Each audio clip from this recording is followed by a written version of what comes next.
Hello, ladies and gentlemen, and welcome back. I'm Will Dragon, and this, as per always, is All Quiet in the Trenches. We are going to do another run-through because in the last one, we didn't really get to play with the machine gun very much, so that's going to be kind of my focus in this gameplay. We're going to kind of aim to get our hands on that machine gun and see what it's all about. And so we're going to be starting a new game, and there's also a couple of, for instance, Christmas stories, etc., which were brought in and updated into the game after I had already gone and recorded the whole of the last series, because I did have to pre-record. I was on holiday over Christmas and New Year's, and on that I also hope that all of you had a fantastic Christmas and New Year's as well. And so at this point we're going to jump in, and so I'm not going to activate the tutorial. I am going to do a single save game, and so we do now have hard mode that has been split up. So we have hard times, reduced capacity field hospital, the supplies of the quartermaster and in the village, ammunition and equipment supplies, and increases the rate at which rations are consumed. This mode lowers the initial morale and fitness of the soldiers, increasing their exhaustion and stress. Outside area reduces my standing with my superiors and my soldiers and the other characters. Your soldiers will suffer more severe wounds, bleed out faster, and have a higher chance of having to go into battle after the trench phase. That sounds disgusting, because quite frankly, they can quite often drop like flies anyway. And incompatible ammunition. This just means anything you loot off the French cannot be used in your guns, which I'm not sure if I actually managed to loot any ammunition off the French in my last playthrough. But we're actually going to keep this on normal mode, I think. I think I'll start playing with hard mode in my next playthrough, but because on this one, I'm not potentially going to be playing 100% to the game. I really am just playing to get my hands on an MG. We're going to keep it on normal mode, because I might not necessarily be making the best decisions at all times. And so here we are in the trench, and as we slowly zoom to our soldiers, let's see who our starting men are for this playthrough. And so here we are. I can see them down there. I can't recognize any of them at a quick glance. I think I might have Dana. I may have just seen Dana. I can still hardly believe that a few days ago, back home, I had been appointed Unteroffizier in charge of this handful of men. And here they were, sneaking through the trenches behind me, not 100 meters from the enemy positions with heavy packs and dwindling strength. Florian Mail's thoughts still seemed to be firmly at home, and he still appeared to be treating this as a short trip.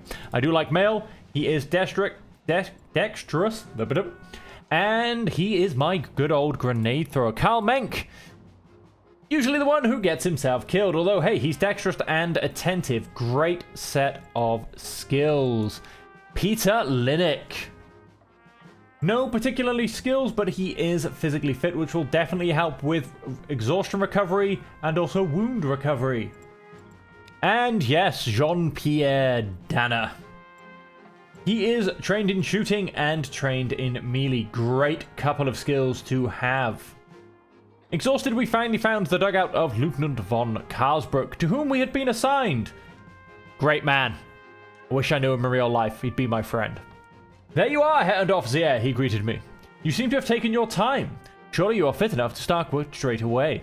The lieutenant's condescending gaze swept over my men and then rested appraisingly on me. Yes, Herr Lieutenant. Just like me. Regardless of how I assessed our situation, this was not the time to make a bad first impression on my superior. Some of the men looked worried, but Lieutenant von Karlsbruck nodded in satisfaction. My adjutant will show you your sleeping quarters. Afterwards, report to me for today's duties. I felt the eyes of my soldiers on my back. Obviously, some of the men resented my lack of concern for their needs. Without so much as another glance at me, Lieutenant von Karlsbruck turned back to the documents on his table. Welcome to the trenches, Herr Unteroffizier. Oh, Lieutenant von Karlsbruck. He's a man that just needs a hug.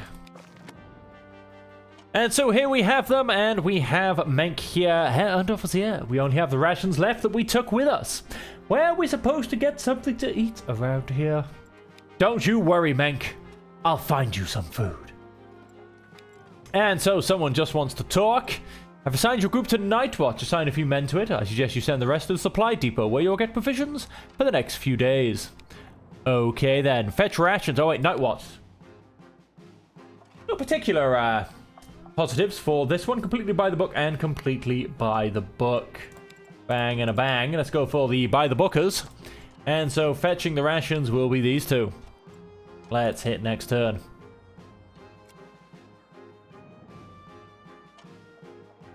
Beautifully done. We are on full rations, but Menk has now gone down to strained. Another communications trench has collapsed. Gather your shovels and men. You have to rebuild it as soon as possible. Not a problem, Von Carsbrook. Whatever you say, whatever you need, we're your guys.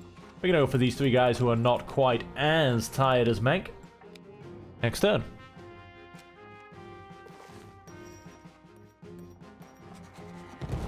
A few hours ago, the roar of artillery had begun. At first, it was as quiet as the rumble of thunder in the distance, but recently it became steadily louder and more threatening. Suddenly, there was a thud, and not 10 meters from the hiding spot whereby men were huddled, an artillery shell shredded the dugout of our neighboring troop. Pieces of wood and metal flew for meters, and smoke obscured the view. The noise was deafening for a few seconds, and then died away as quickly as it had come. An almost eerie silent gasp of shock passed, and then my men and I jumped up, pushed aside broken beams, and searched for our buried comrades. We found two, for whom all help came too late.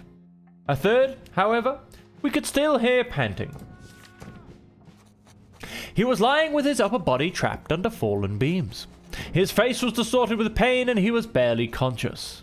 My men stood around him, forlorn, and looked over to me for help. Linux said pleadingly, "Herr Unteroffizier, we must try to help him."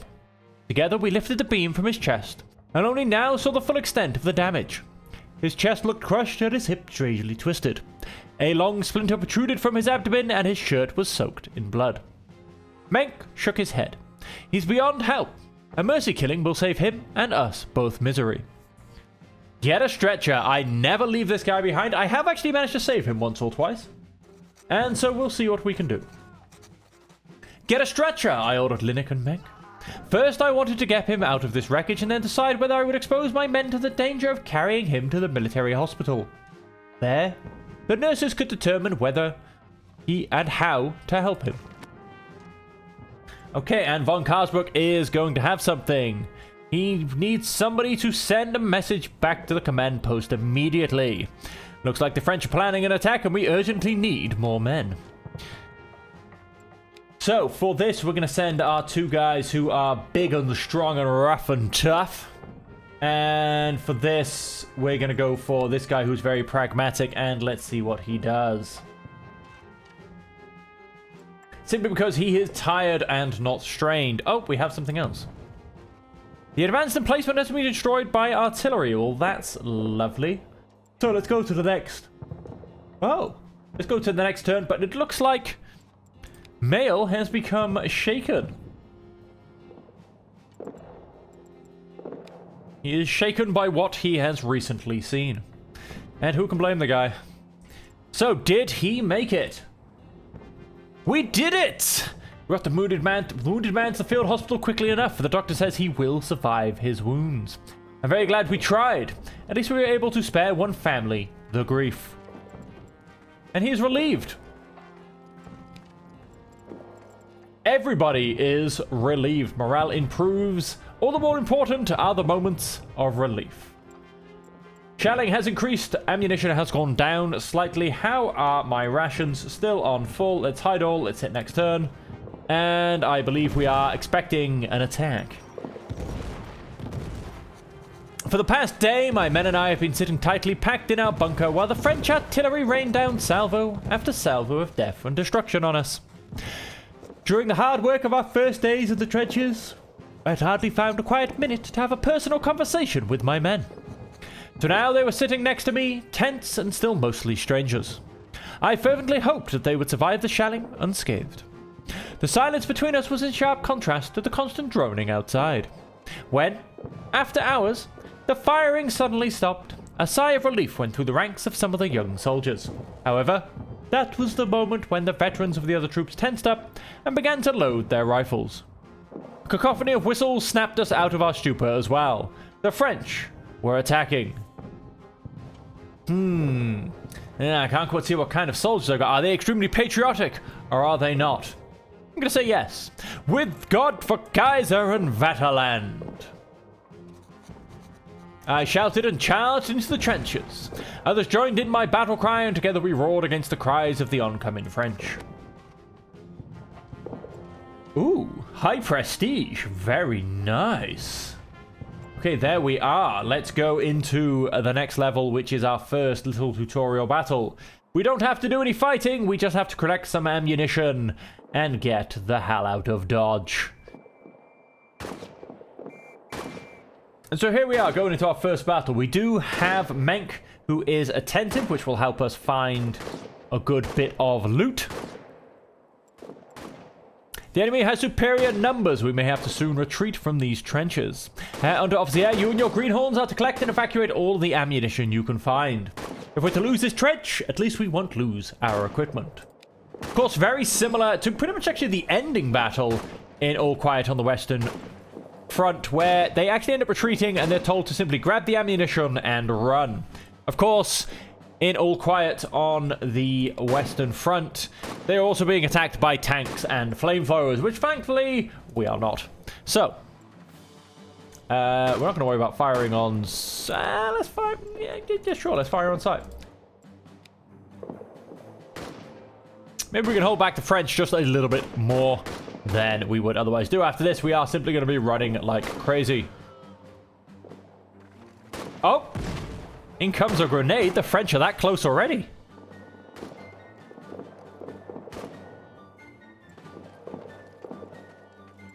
Alright, what have we got? Didn't find ammunition, but I did find some bandages. What have we got? A few combat supplies. I hope this helps us. A grenade! No ammunition yet, though. I got one of them. He had... Never mind. Sometimes it's hard to accept that there is no other way.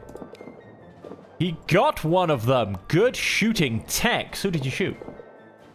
Not quite sure. Anyway, like I said, let's get the crazy out of Dodge. Oh, he got hit. That was by a grenade.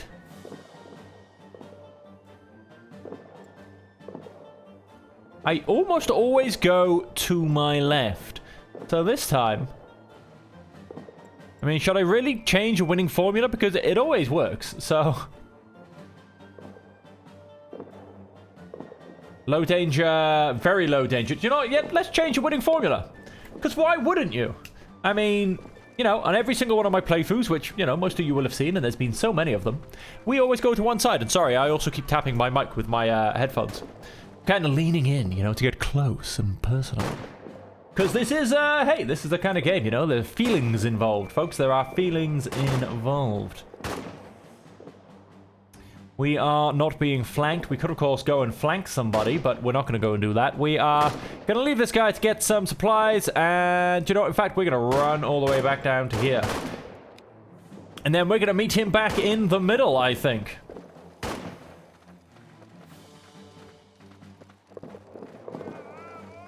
Because I think he still gathers supplies. Maybe I'm remembering this wrong, and this, in fact, messes everything up. But, yes. So, then we're going to go and get some supplies from here.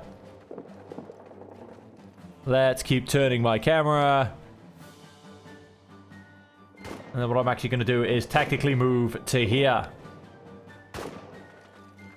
And Mail should be able to rejoin me in one bound, basically, because I haven't gotten that far.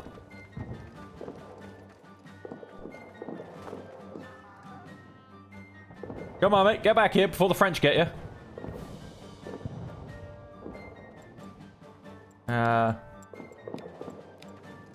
Heads down, artillery. That's not a problem. Let's keep searching for things. I'll wait here for a turn. Both guys should be able to get to me, I would like to think.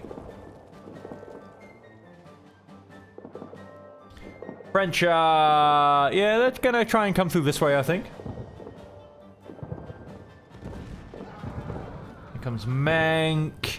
Here comes Mail. There was no equipment to be found here. That's a shame. No equipment to be found here. That's a shame. I was able to find some ammunition. Well, this is not looking good, actually. This is actually really not looking good for a starting battle because I actually don't have that much ammunition. I broke the winning formula. Why would I go and be so silly? Hmm.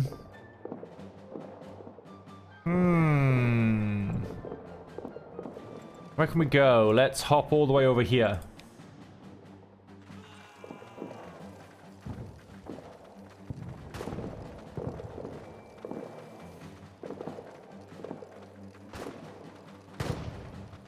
This looks like Lieutenant von Carthbook's table.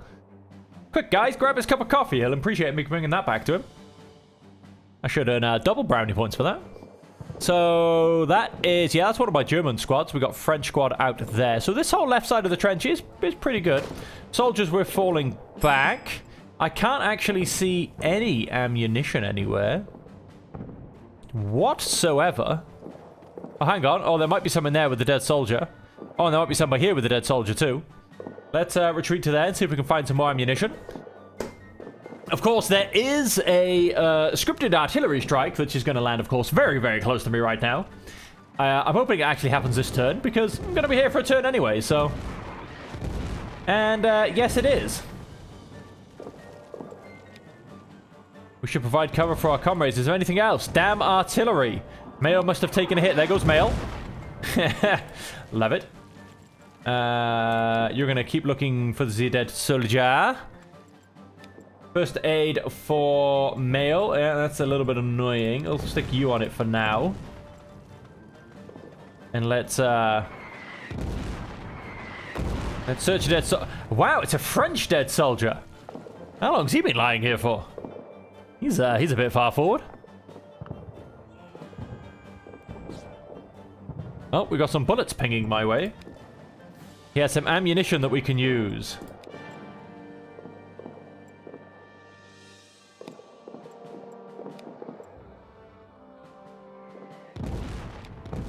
Alright, fine. Finish up what you're doing. Question is, yeah, do you know what? Let's run to here. And we'll do some more searching. These guys can catch up. And we'll meet them back in the middle. Hey, stop firing at me. That's rude. What do you think this is, a war? Ay, ay, ay. You join up the advanced tiddlywink competition groups, and the next thing you know, people are firing at you. It's ridiculous, I tell you. Search task completed. Okay. There should be enough, right? Yeah, well, why not? Let's, return to troop. Okay. Yeah, both of you guys get back here, and then we'll get out of here.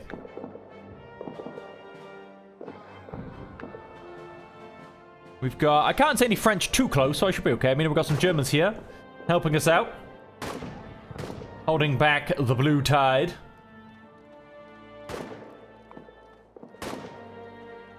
Oh, Mail didn't quite make it.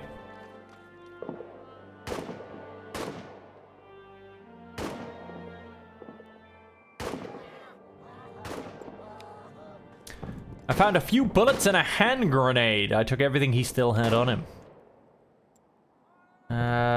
So what I'm going to do, he's by there. I'm going to pop back to here. In fact, is there a better place?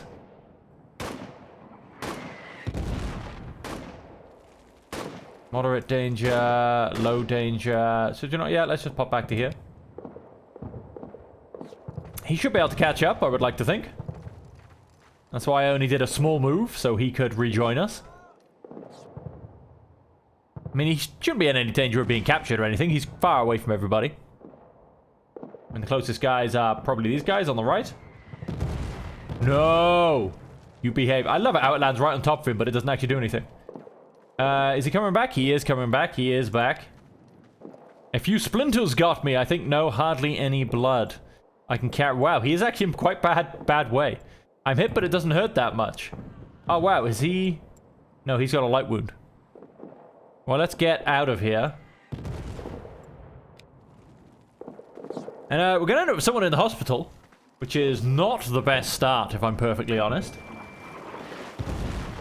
And then we've also got a light wound as well. I think it was Linux with a light wound and Mail with the not-so-light wound. Alright, well, we are back. I love it. We've got a little pick in no man's land that was clearly left there from previous trench digging. Shock removed, changed to medium stress, changed to exhausted. Let's get ourselves back to camp. We have retreated from the French. And we shall have to remind them that they're currently satting our trench later. Because right now, it's time to take a small rest in camp. And I don't know if he's been joined to me, but that very much looked like Pedersen.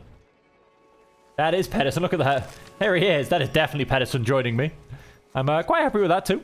The explosions, gunshots, and screams still echoed in my ears. We had only been fighting for a few minutes, and yet it felt as if years had passed since this morning. And the everyday life back home a lifetime away. To be in the camp now, safely far behind the front, was surreal. The light-hearted chirping of the birds almost drowned out the dull rumble of the front and the cries of pain from the field hospital where we had taken mail. My people lay down exhausted on the grass, surrounded by boxes of ammunition and equipment we had saved. Dirty and bloody, some still pale and trembling. But soon the angry voice of the lieutenant in the distance abruptly broke the supposed peace. Even before we could see him coming towards us amidst the tents. Herr Lieutenant? Herr Lieutenant? I greeted him uncertainly. And Lieutenant von Karsbrook looked down contemptuously at my people, most of whom were still sitting or lying on the ground. But seeing the ample supply of ammunition seemed to appease him. Good job, Herr Unteroffizier, he forced out against his visibly blazing anger. Not that it was a difficult task, but apparently, with this bunch of slops, you have to be happy if anyone shows even a modicum of competency. Our troops were in the best position for a counterattack, but no, the reserve was too cowardly to take the advantage of this unique opportunity we had prepared for them. The lieutenant rumbled without prompting, and now the Herr Major accuses me, us, of having abandoned the trench line unnecessarily. A disgrace. Henceforth we will hold the line come what may. Yes, Herr Lieutenant. Do you need a hug, Herr Lieutenant? I'm here for you if you'd like to talk, Herr Lieutenant. You clearly have something to get off your chest, Herr Lieutenant. Just say the word. I replied loudly and without hesitation. Lieutenant von Karsbrook nodded contentedly.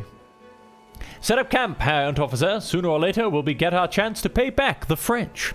He ordered and left us to take out his displeasure on others. Okay, I'm sorry. If that was not Pedersen hanging around my trench line, I don't know who it was.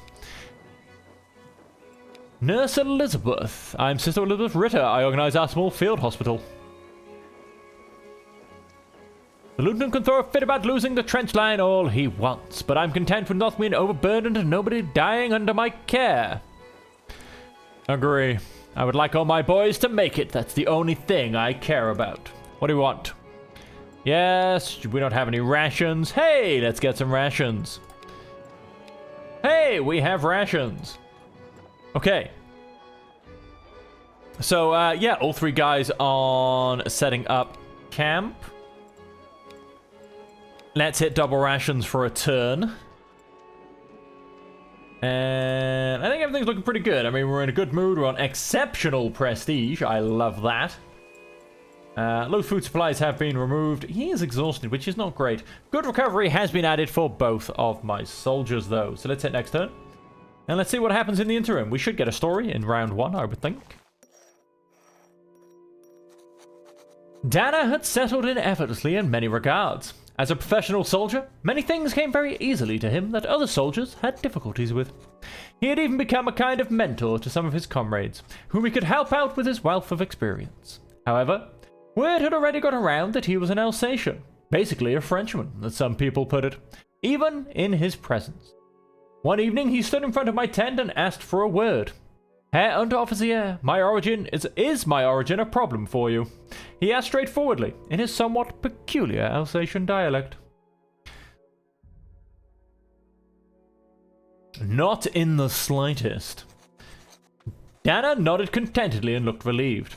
I'm glad to hear that. It does wear me a bit the way some of the men seem to think about me. You know, I come from a family of soldiers. I was a soldier before this war started. I'm proud of what I do. The way your comrades talk about you is wrong. I will do my best to stop this. Dana looked surprised at first, but then his features softened in relief. Thank you, Herr Unteroffizier, he said, saluted neatly, and left. We must look after our boys. Ooh, who have we got? Hey, the priest! Are you the Unteroffizier I'm supposed to report to? I am the new guy, Ferdinand Cummerbund, my name. Forgive me, this is all a bit overwhelming. What's next? Grant reward, have bigger rations. Done. Let's get him very big rations. I would like to get rid of his little faltering status if I can. A full stomach makes everything go a little easier. Leave. So what do we have? Optimistic added. Love it. Good recovery removed because he's no longer lightly wounded. Low food supplies added. That didn't take very long. Grateful added. Changed to double rations. Changed to strained. That's good. Changed down to tired. That's also good. And strained was added. Now, Lieutenant, are you sure you need to talk to me? All right, all right. These villagers are suspect. Are keeping stories of attacks by Franksterers and our comrades along the front. Organize some patrols through the village, Herr Unteroffizier. Show the French who's in control here, so they don't get any foolish ideas. Are you the Herr Unteroffizier whose people pitch their tents right there at the camp entrance? My name is Marianne LaRoche. I am one of the village elders in our community. I can speak German. I try my best to mediate between the residents of the village and the soldiers here in the camp. It's a pleasure to meet you. So, hey, we have our camp set up, which is fantastic. Let's go over here. Next shipment in a couple of days. All right, then I'm going to risk my rations because we should get them next turn, I hope. Somebody else wants something. As long as it's plenty of certain, I will only serve standard rations. I don't like him not doing what he's ordered, but I suppose he has my troops' best interests at heart. Of course, let's not forget to actually assign a... oh, it is exhausting, however. I'm happy it's going how it's going. Let's go to the next. Every time I saw Menk, I almost didn't trust my own eyes. I could not help but wonder if the boy was old enough to be drafted. He was short, his shoulders narrow, and there was not a hint of peach fuzz on his cheeks, let alone a beard. Surely the young man would have his own uses. Good to have you with us, I told him with a smile. But Menk seemed to have noticed my initial doubts. I know I don't exactly have the stature of an ancient gladiator, but this isn't ancient Rome, is it? He asked and grinned cheekily. Meanwhile, he swiftly opened the internal magazine of his rifle with a soft click and checked the mechanical functionality of the weapon, presumably to underline his argument. You've got your wits about you, I see. I told him, keep that up and we won't have any issues. He beamed with pride and hurried off, as if to make a point that he wasn't idling. Mold everywhere, Zelensky commented as he held out an exemplary loaf of bread covered in green stains to me. I'll have to throw it away. I lowered my gaze anxiously to the baskets of baked goods at his feet. We were both aware that this made up not an insignificant part of our reserves. Get rid of it? Better safe than sorry. I agreed. Zelensky sighed heavily and nodded silently. We were both aware that sooner or later days might come when we would gladly accept such rations. Now, of course, I'm hoping my resupply has come in already. We still do have food, so that's very important. He is determined. Love it. Standard rations, excellent mood. Strain removed. Beautiful. Tired removed. He is now lightly wounded. That is fantastic. Down to strained. So with that as well, I am hopefully... The latrine is filled to the brim. Of course, it is. I've been released from the hospital. I'm still a bit bruised, but I'm feeling a lot better already. And who else and what? Unfortunately, we don't get a chance to win fame and honor just yet. We're in reserves for the time being. Make sure your men are ready to move out at all times. We don't want to disappoint the Major once it's finally our turn. We have a few prisoners of war in our camp that need guarding until they can be moved to a prison. Until then, it will be your responsibility, Herr Unteroffizier. Yes, Herr Lieutenant. A wonderful day to you. Next shipment. I don't know how long it'll take to get to us. As you so say, somebody wants to talk. Ah, right, yes. Requested help. They have slight problems. Thank you for taking the time, Herr Unteroffizier. Sister Elizabeth seemed tense, even though the field hospital did not seem too crowded at the moment. Please follow me, she motioned, and led me past the hospital towards a barren patch of land with a series of shallow ditches dug in a line. Graves. I heard there's a new offensive coming. Elizabeth paused and turned towards me with dire seriousness in her eyes and pointed towards the graves. Well, we're going to need a lot more of those. Do you think you could spare some of your men to dig more of them? I will see what I can do. I conceded with some hesitation, but I can't promise anything. Elizabeth nodded with gratitude and put a gentle hand on my arm. Thank you, Herr Unteroffizier. That's all I ask. I know you're in a difficult position, and I don't mean to make it any harder on you. But with those words, she turned away to hurry back to the field hospital. Alright, we still have somebody who wants my attention. The supply is slowly running low, but it could become necessary soon. So what do we have here? Right. I'm not going to worry about the digging graves because we have no hospital full capacity, and it doesn't matter if the nurse Elizabeth is grateful or not, and it won't really matter until... Oh, he is intolerant. That's okay. The other guys need to rest, although I do in fact want him to rest, although it's not a tiring job. So do you know what I'm going to do? I am going to stick Menk on it.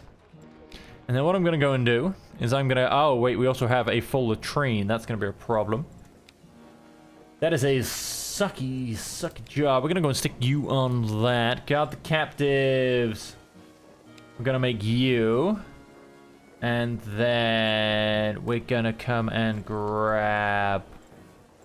Mail?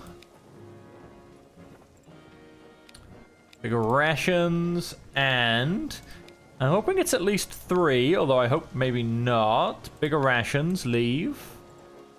Yep, good. If I add another one, the other guys will get resentful. And so we're going to leave it at that, because I'm hoping to remove faltering from Cummerbund as soon as I can. And I'm hoping this can help Mail basically recover. As he is also still wounded. Let's hit next turn. Oh, what do we have? Mail, one of my men, had made no previous secret that he worked as a master brewer since he joined our troop. That was not quite right because I said all the words in the wrong order, but I'm sure you get the idea. He often seemed to be thinking about his family and their brewery at home. He told everyone, whether they wanted to hear it or not, about his plans after the war. It seemed to be my turn today, and he had been chattering away for a while now. I let him talk.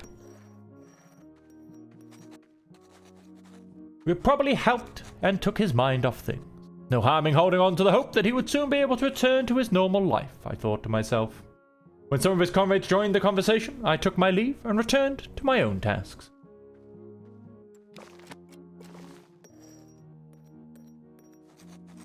One day, Mail was supposed to receive an exceptionally large Liebesgabe today. This particular parcel contained a generic letter of encouragement and quite a few cans of food. Now, of course, I should be able to pronounce that word by now, because all of you wonderful folks out there have told me on several occasions how it is supposed to be said, but I'm afraid I can just never remember by the next time it comes up. Now, Mail, he's a lovely guy. He is very sociable. To make him happy, I think he's going to share. I assumed it was proven right in short order. He was virtually beaming with joy when he opened the package and brought his contents to light. In the following days, he generously shared the Liebesgabe with his fellow soldiers. Cummerbund was especially grateful and returned the favor by sharing his gifts from home with Mail. Oh, a third story. Madame Laroche, the speaker of the nearby French village, greeted me with a smile, but quickly cut to the chase of why she'd come to meet me. Your cannons have been thundering day and night, and the villagers are scared, she explained. Especially the younger children are suffering. It was only in that moment that it occurred to me that our artillery truly had been firing almost non-stop for some time now.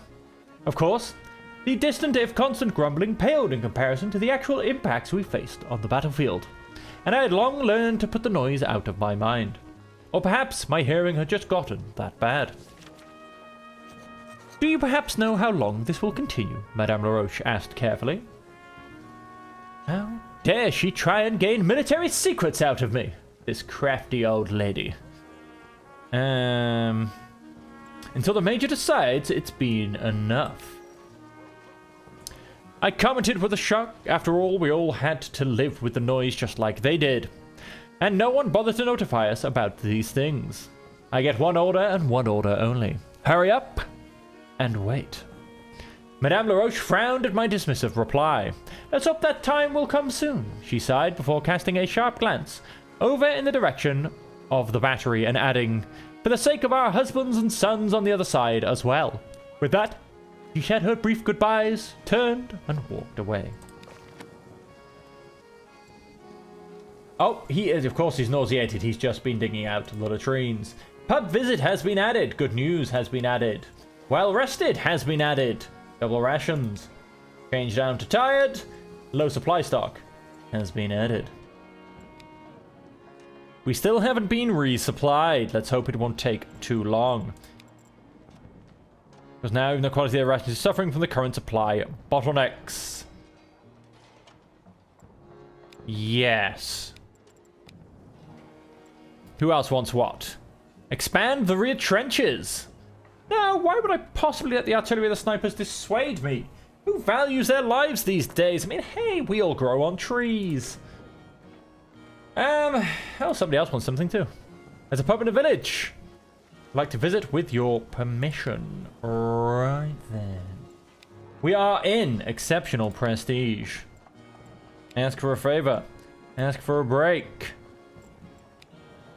Of course, that does cost me a full level of my prestige. However, so who would like to go to the pub? You two. Not a problem.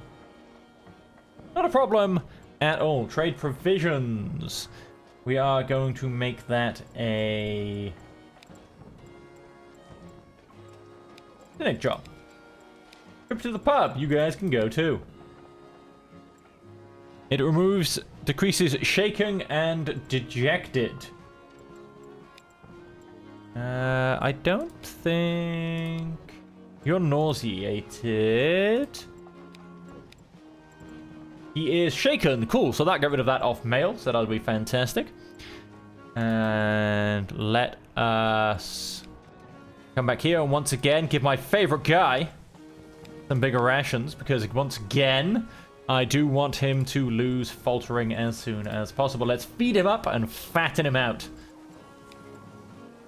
It's it next turn. After my deal with the field intendant, Zelinsky could only give out extremely small portions of meat.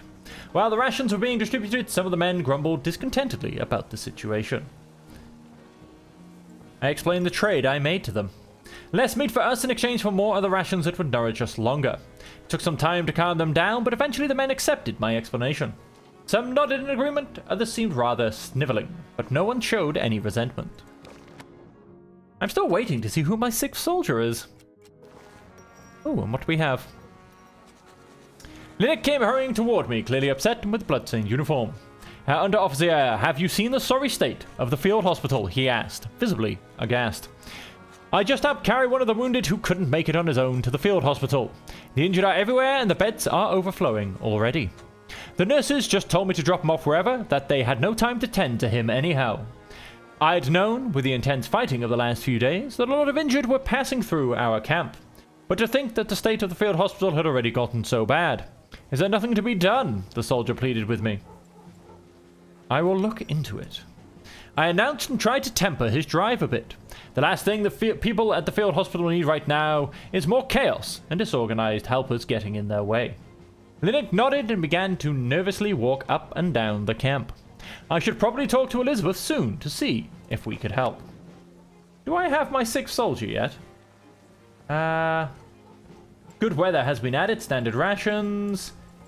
He is... Hunt has turned up. He is tired. Shaken removed.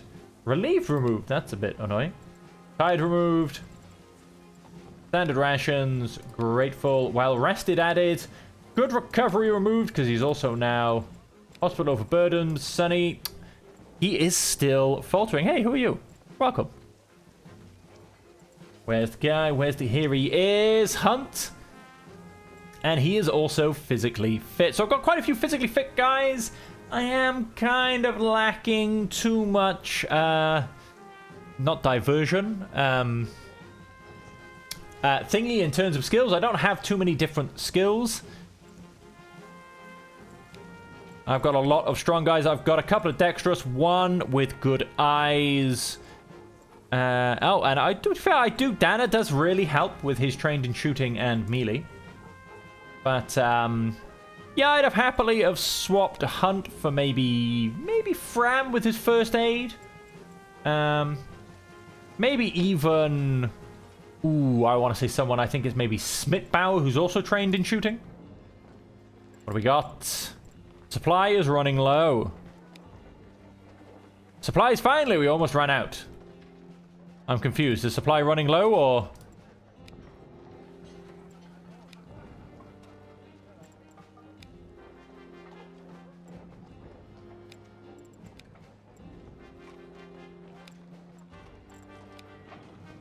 Okay, I'm mostly confused.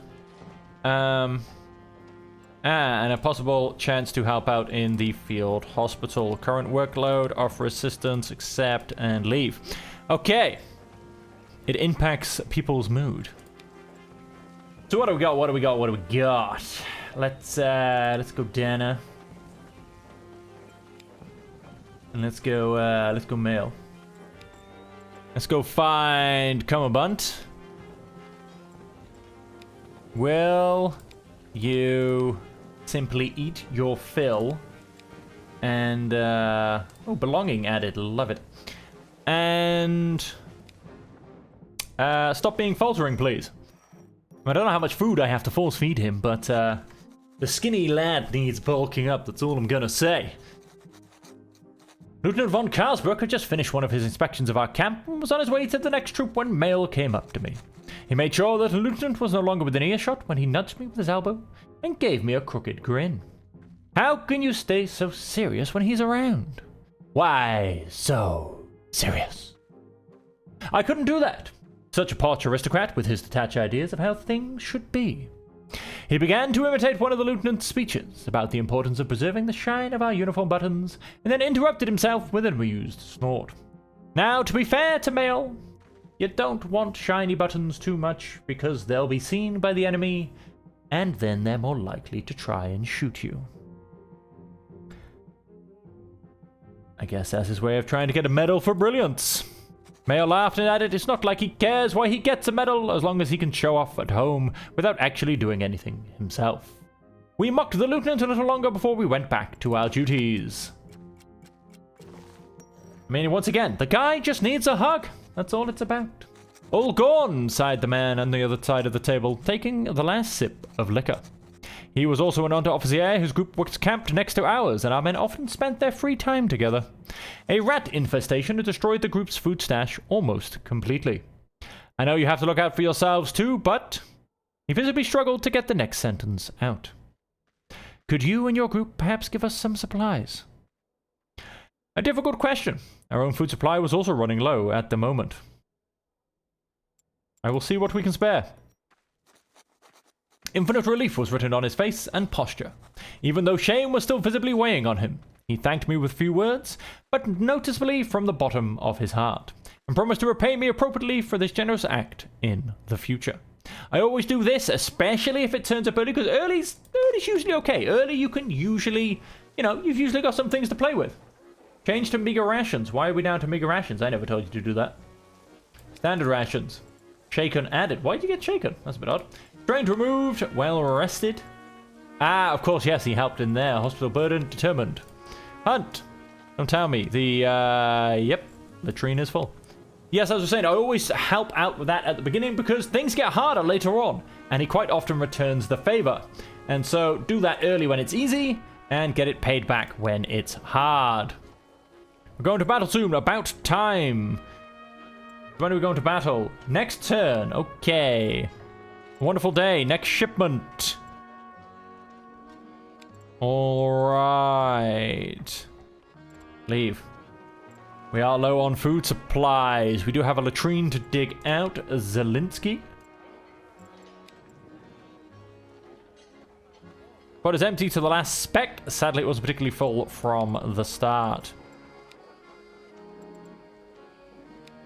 Yes, I don't know why you went down to meager rations to begin with, to be honest.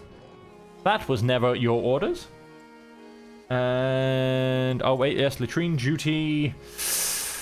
Gonna be Linux.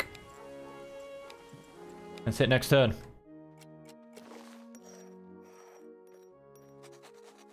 Hunt looked neat and well groomed, and yet I noticed right away that his appearance did not entirely comply with the regulations. Only when he came closer did I realize that he wore a blue forget-me-not in his buttonhole, and it turned up the color of his uniform jauntily. His sleeves had also been skillfully and prominently rolled up.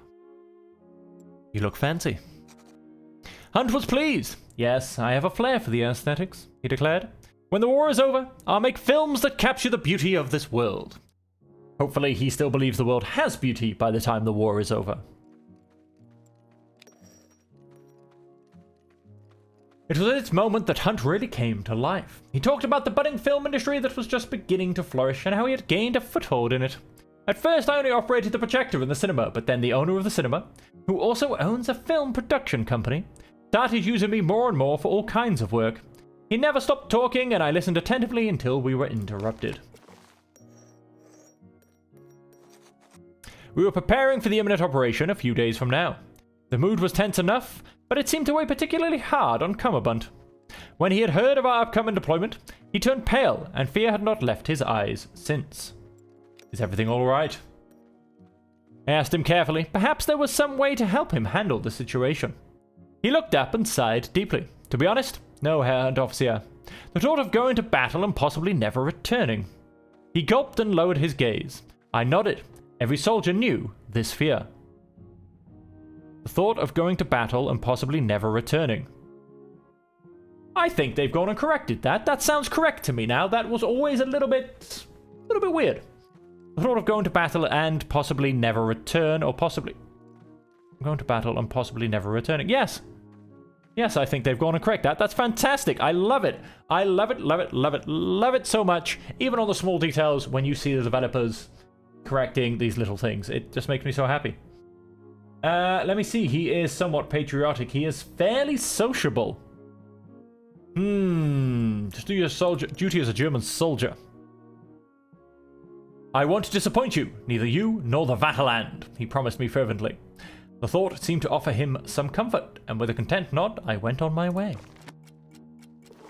Oh, and here we are, more staff.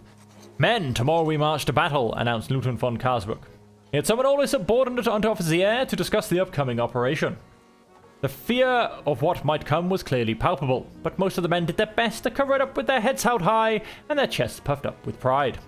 The goal of our mission is to conquer and hold the next trench line, the lieutenant explained the plan. So far, there was no difference to most of our attacks. But we have an ace up our sleeve. Our artillery is in position, just waiting to cover reinforcements from the enemy. I expect you to use this advantage aggressively and decisively. Do not disappoint me. At your command, Lieutenant, the officers around me expressed with varying degrees of enthusiasm. Let's chime in. Of course, the artillery is going to, of course, be so close to cut off the French soldiers. It is, in fact, going to be right on top of me. It's kind of a, hey, yeah, you could come and attack me, but you really want to walk into this artillery? Wouldn't you just rather turn around and go home? It'd be much easier for everybody involved. So, while rested has been added. Change to standard rations. Good, good, good. Optimistic. Camaraderie, belonging, determined, nauseated added, and also then removed. And so, that is the end of this first episode. We have gathered our troops. We have pumped them full of as many rations as we possibly can. I'm a little bit disappointed that Carabunt did not lose faltering. I mean, we fed the guy. We really, really fed the guy. But unfortunately, it wasn't to be. And so, like I said, with that, ladies and gentlemen, we are at the end of the episode. I hope you are enjoying it. Obviously, you know, this is kind of just always the introduction episode. Next turn, we are going to charge the French trench.